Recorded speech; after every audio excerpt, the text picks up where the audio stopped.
So yun lang palang gagawin ko nga itong video na to para sagutin lahat ng questions nyo tungkol sa community natin.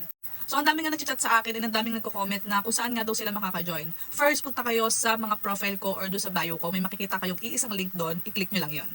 For example, dito sa Blue App, ito yung link na yon, i-click nyo lang yan. Sa Black App, ito naman yung link yan. So kung mapapansin nyo, iisa lang yung link na yan, kaya huwag kayong malilito. So kapag nga na-click nyo na yung link, ito yung lalabas after nun. And dito sa Join Our Community, meron kayong makikita dyang tatlong community, which is yung ating Discord, group, and yung channel. Groups, kalimitan ng sinishare ko dyan is normally yung sinishare ko lang din sa profile ko sa Blue App. Additional yung mga job post, kasi dito na siya sinishare yung mga job post dun sa pinaka-feed ng account ko sa Blue App. So doon natin siya sa group sinishare. Sa channel naman sa Blue App, kalimitan mga greetings, mga inspirational message, or kaya mga updates kung ano yung ipopost ko. Yun yung sinishare natin doon sa channel. Pero ang good news doon sa Discord natin, nandun na lahat. Yes, tama kayo na narinig sa Discord. Makikita nyo na yung mga job posts, mga free courses, mga templates na free, mga resources na free. Pati pwede kayong makipag-chat sa akin doon sa loob ng Discord channel natin. So kung gusto nyo nga ng all-in-one access sa lahat ng bagay, doon kayo sumali sa ating Discord.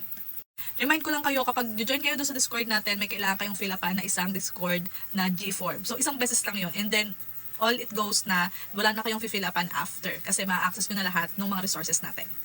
Pero if ever ayaw nyo sumali doon sa ating Discord and gusto nyo pa rin ma-access yung mga ating mga free resources, pwede naman dito kayo pumunta sa part na to ng ating link profile. So dito makikita yung under sa free resources, nandiyan yung may tatlong buttons. Madadagdagan pa to kasi I'm planning to share also yung portfolio and Notion templates na meron ako. So wait nyo na lang yon. And then ayan, so dito may makikita yung tatlong buttons. Kung ano yung pipiliin ninyo dyan or piliin nyo man sila lahat, meron kayong kailangang fill upan na G-form. So, yun lang. Sana makita ko kayo sa mga community natin. Maging updated kayo lagi para kung kailangan nyo talaga ng mga free resources is ma-access ninyo yung mga i-share natin. Salamat!